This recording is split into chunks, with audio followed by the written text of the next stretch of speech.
نحمده ونصلي على رسوله الكريم أما بعد فأعوذ بالله من الشيطان الرجيم بسم الله الرحمن الرحيم اللهم ربنا ألهمنا رشدنا وأعذنا من شرور أنفسنا اللهم أرنا الحق حقا وارزقنا اتباعه وأرنا الباطل باطلا وارزقنا اجتنابه اللهم ارحمنا بالقرآن العظيم واجعله لنا إماما وهدى ورحمة اللهم ذكرنا منه ما نسينا وعلمنا منه ما جهلنا وارزقنا تلاوته آناء الليل وأطراف النهار واجعله لنا حجة يا رب العالمين آمين رب اشرح لي صدري ويسر لي أمري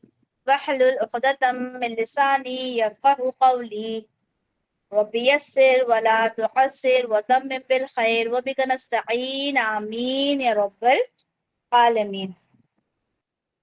الحمدللہ سورۃ الکہف آیت نمبر 2، اور اس میں الحمدللہ ہم نے بہت سارے الفاظ جن کے اوپر جن کو ڈیپلی ہم نے اسٹڈی کیا، الحمدللہ انہیں سمجھا، اور ایک ایک لفظ کا اگر ہم میننگ دیکھنے جائیں تو یہ کہیں کہ سمندر ہے ہر ایک لفظ.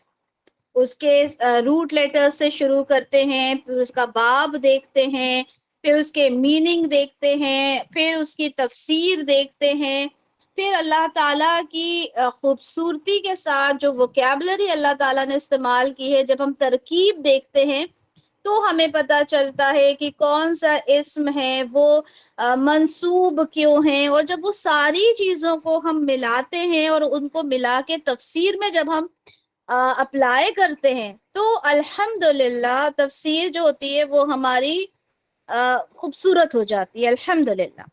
اور اللہ کا کرم ہے، اللہ کا بہت بڑا احسان ہے ہمارے اوپر کہ ہم نہ صرف قرآن کو ترجمے کے ساتھ دیکھ رہے ہیں، تفسیر کے ساتھ دیکھ رہے ہیں، بلکہ اس کی گرامر کو بھی سمجھنے کی کوشش کر رہے ہیں.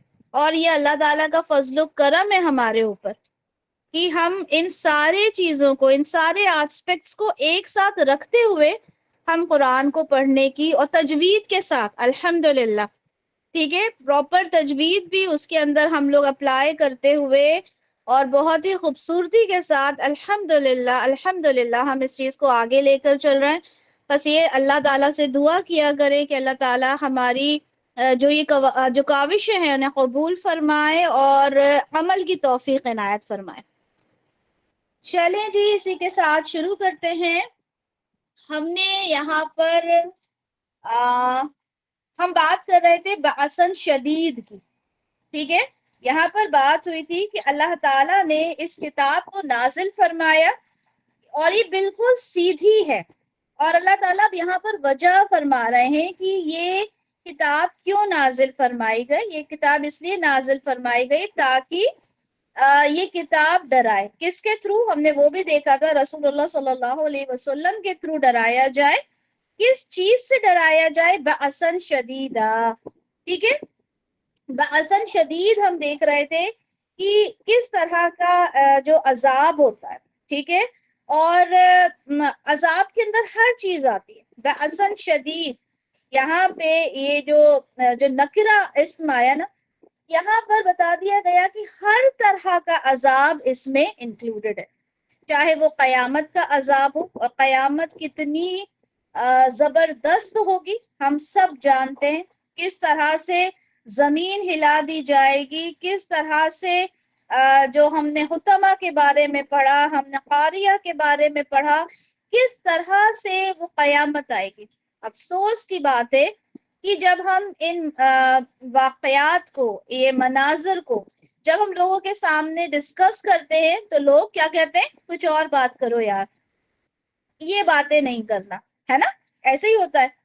تو یہاں پہ اللہ تعالیٰ فرما رہا ہے کہ یہ کتاب نازل فرمائی ہے لِيُنذِرَ، تاکہ ڈرایا جائے، بأسن شدید سے. ہم نے